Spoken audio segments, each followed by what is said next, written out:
Welcome to another episode of Interesting True Crimes Media. I'm your host, Ball, and today I got a segment for you. I'll be giving my thoughts and opinions about the Las Vegas man who slept with his stepmom for years before she was accused of decapitating his own father.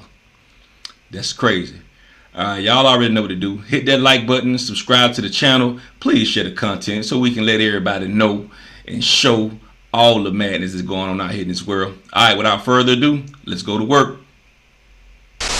Good evening. Dramatic testimony from the husband of a woman accused of decapitating the father of her children. Thanks for joining us at 6. I'm Denise Valdez. And I'm Brian Loftus. That man is also the murder victim's son.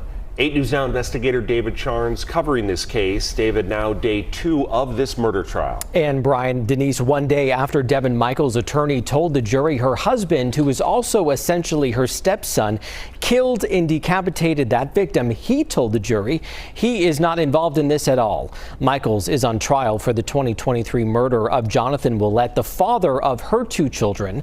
One of his children is Devier Willett, who told the jury he became sexually involved with Michaels when he was 19, and they later got married. Michaels also going by several other names, including Nikki Fairchild, which is her alias in the adult film industry.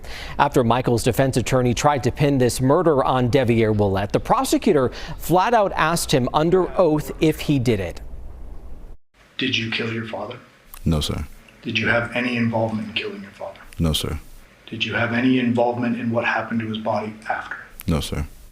Devier Willett telling that jury that before his father's death, his father had actually recently just learned that he had married Michaels in those years before and that he was getting kicked out of the house. Michaels' attorney tried to show the jury Willett resented his father, suggesting that the way he described their relationship to a grand jury and to police was all a lie. And you've lied to him about the relationship that you have with your wife, and you've lied to him about the living arrangement where you're getting kicked out by your father, correct? He's moving you out. Yes, sir, because I didn't know what exactly had happened.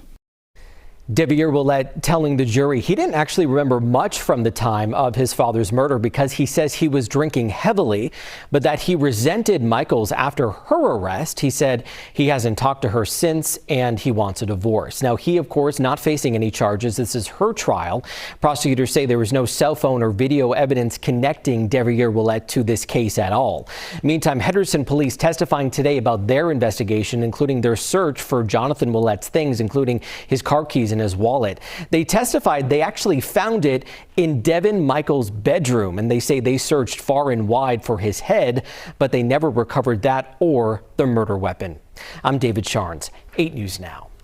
Now, the trial is expected to continue tomorrow with testimony from the murder victim's mother. The whole thing is expected to last through next week. Wicked, wicked, wicked. Good God Almighty. So let me get this straight. Okay. You're sleeping with your stepmama. It's that you know, it is what it is on that. That's not a cool thing to do, first and foremost.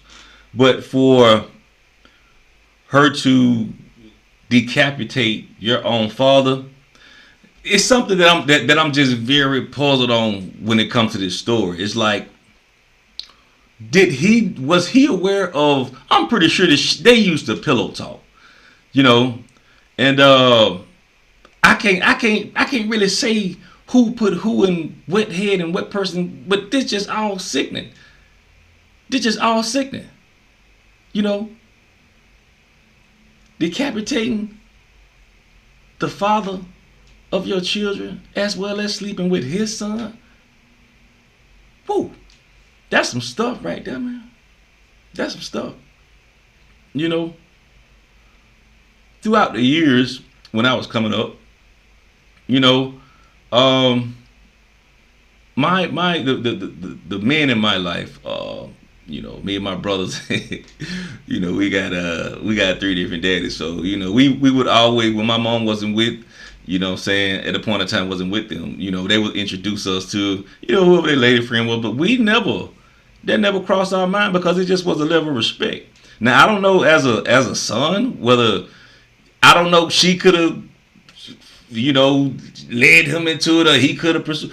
Whatever the case it was, if y'all want to be together, y'all should have just been together. You know what I'm saying? You ain't got to take off nobody's head to be together. You know what I'm saying? That's crazy. Just leave, bro. You know what I'm saying? I know I'd be sitting there, be like, you be telling these stories about why when in relationships, and because like I tell my wife all the time, like, hey, look, let me get some space because I can take the space back. I can never take back whether I said a bad word or did anything else. You know what I'm saying? Those are things that you just can't take back. That's why I always a proponent of, you ain't got to leave. You just necessarily just get some space. But to chop his head off? Fellas, be well who y'all get into these relationship with. All right, prayers up to all parties involved. Y'all already know my motto. The only time crime pays is on the internet. All right, man, this ball signing off.